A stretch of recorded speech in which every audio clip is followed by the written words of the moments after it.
అమెరికాలోని కొన్ని కన్సల్టెన్సీల తీరు ఇప్పుడు తీవ్ర విమర్శలకు దారితీస్తోంది. ముఖ్యంగా F1 స్టూడెంట్స్, ఓపీటీలో ఉన్న యువత, H1B ఉద్యోగులను ఆధారంగా చేసుకుని వ్యాపారం చేస్తున్న కొందరు కన్సల్టెన్సీ యజమానులు ఉద్యోగులు కష్టపడి పని చేసిన సమయానికి జీతాలు ఇవ్వకుండా నెలల తరబడి పెండింగ్ పెట్టడం, అంగీకరించిన దానికంటే ఎక్కువ పర్సెంటేజ్ తీసుకోవడం, పెరోల్ విషయంలో ఇబ్బందులకు గురి చేయడం వంటి ఆరోపణలు వినిపిస్తున్నాయి.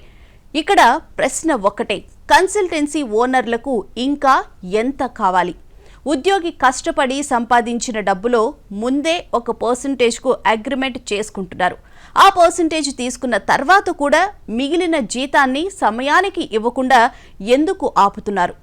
ఉద్యోగి కష్టార్జితాన్ని మీ క్యాష్ ఫ్లోగా మార్చుకోవడం ఎంతవరకు సమంజసం? ఇక్కడ మరో విషయం కూడా గుర్తుపెట్టుకోవాలి. ఈరోజు మీ ఆఫీస్ ముందు ఉద్యోగం కోసం 2 సూట్ కేసులు పట్టుకుని నిలబడుతున్న యువకుడి లాగే ఒకప్పుడు మీరు కూడా 2 సూట్ కేసులతోనే అమెరికాలో మీ ప్రయాణాన్ని మొదలుపెట్టారు. ఆ రోజులను మర్చిపోవద్దు. డబ్బు మీద వ్యామోహంతో మనుషుల జీవితాలతో ఆడుకోవద్దు.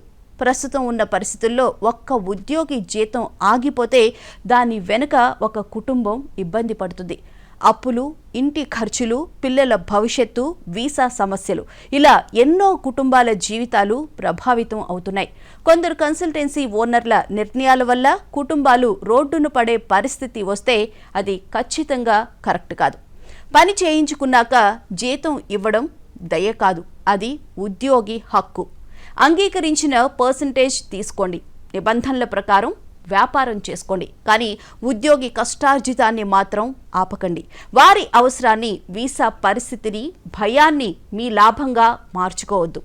ఇలాంటి శ్రమ దోపిడీ ఆరోపణలను మహా టీవీ చూస్తూ ఊరుకోదు.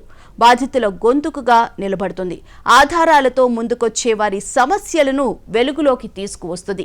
అవసరమైతే సంబంధిత వ్యవస్థల దృష్టికి తీసుకువెళ్లేలా బాధ్యతాయుతంగా ప్రశ్నిస్తుంది.